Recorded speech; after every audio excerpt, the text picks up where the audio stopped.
Alrighty, it's that time. Time for the price reveal. The ZX10R is officially done. And all we have left to do is talk about how much it costs. So I know a couple of you people are probably curious about how much I spent on all these parts.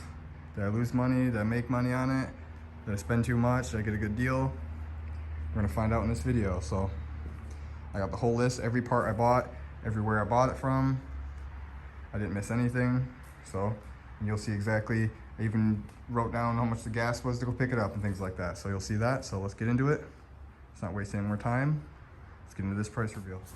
Alrighty, first thing first was going to pick up the motorcycle from the guy I bought it from.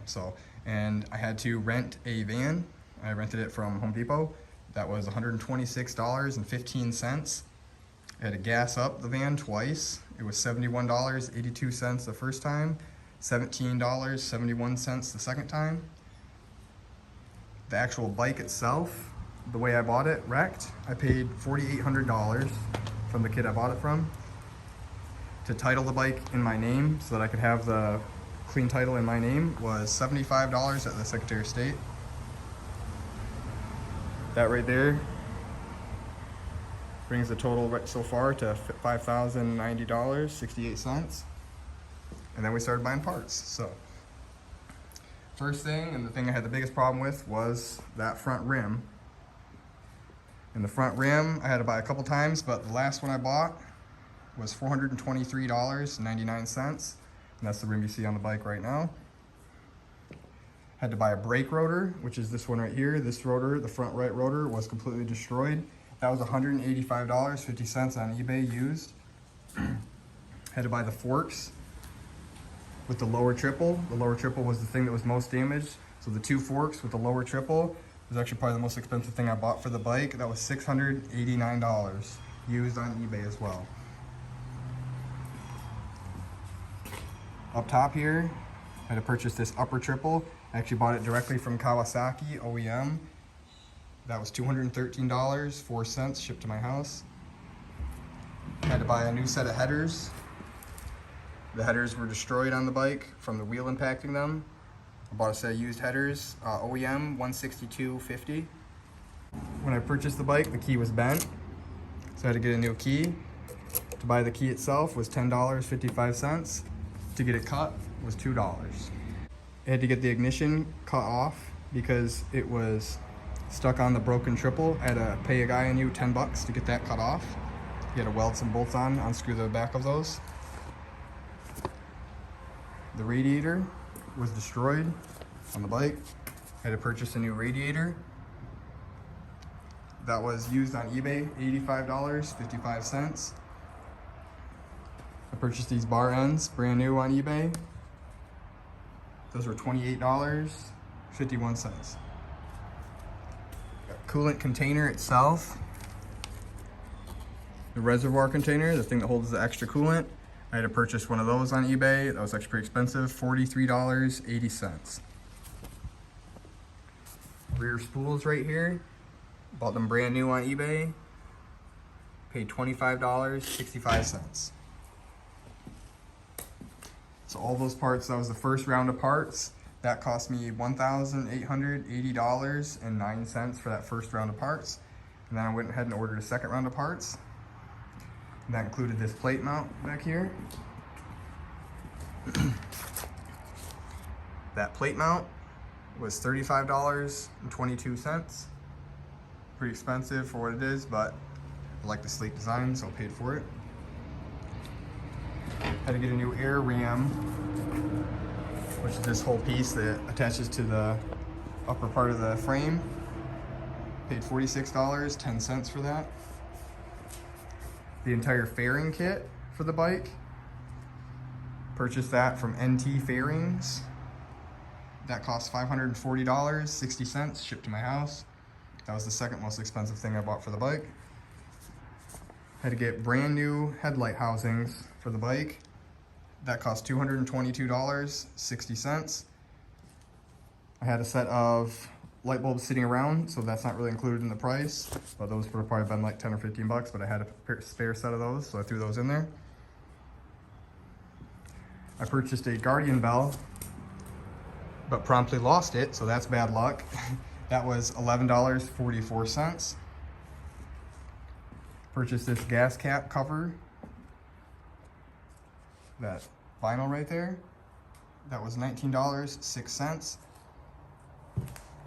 Had to get a brand new front tire for this rim. That brand new Michelin was $118.59, brand new. Had to buy a new air sensor because the air sensor down in here was destroyed. That air sensor was $26.18. I went ahead and purchased a brand new Graves Decat slip-on. Installed that on the bike. I got that online through a dealer, $585 shipped to the house. That was one of the most expensive things I had to get for the bike. Actually, that is the second most expensive thing I had to get for the bike. So that second round of parts was $1,604.79. And so now I went on to the final few little things I had for the bike. After doing all that, we went ahead and bought some sliders for the bike. These Woodcraft sliders. Those are $90.62. Had to purchase headlight backs for the headlight housings. Those are $16.51. I purchased decals for the bottom fairings. Those decals were $9.53 for the set. Bought these pinstripes for the front rim to try to match the rear pinstripe. Those rim decals were $40.28 from Stickman Vinyls. Went ahead and purchased some brand new mirrors instead of repairing the old ones I had. Those brand new mirrors were $62.54. I went ahead and bought an OBD adapter to clear the check engine light, and I had to rewire that whole thing, but that OBD adapter was $13.50. I went ahead and listed the front forks actually on eBay, the original ones that were on the bike, and I sold one of them for $250. So we actually gained $250 by selling a fork. That was pretty cool. We still have a couple more parts for sale for the bike. We still got the OEM muffler, and I do believe that one fork still. So still got a couple more parts for sale. The last few things bought for the bike was the tune.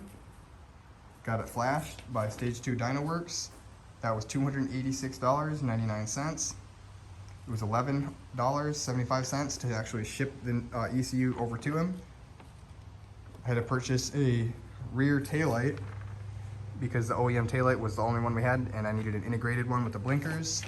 Purchased that for $59.77. We went ahead in here, tore it all apart, and we installed a marble instead of block off plates. So that was actually free instead of the cost of the block offs. And that's it. That's all the parts I bought for the bike and installed them, obviously. Labor, we're not obviously including that. It took me about a month or two to fix the bike up. Not continuous work, but just, you know, after work, spending a little bit of time on it. But the grand total with all the parts comes to $9,166.05. We sold the fork for $250. So all in all, in this bike, we have $8,916.05. And I got me a 2020 Kawasaki ZX10R, 15,000 miles, clean title, and it runs amazing. Super powerful machine. Even if I had spent more on it, I'd be happy to have the experience of working on it because it's an amazing machine. Glad I had the chance to fix it up instead of seeing it getting either parted out or someone else having the chance to fix it up, because this is a great opportunity to have this bike. So I'm gonna try to enjoy it. Potentially might have to sell it to fund the next build, but we'll see. I would hate to have to do that, but this is a very expensive bike, and I can't sell my bike I've had forever, and I'm probably not gonna sell this bike, so this one might have to go. So we'll see what happens, but appreciate you guys watching. Thanks for all the support. Stay tuned for the next build.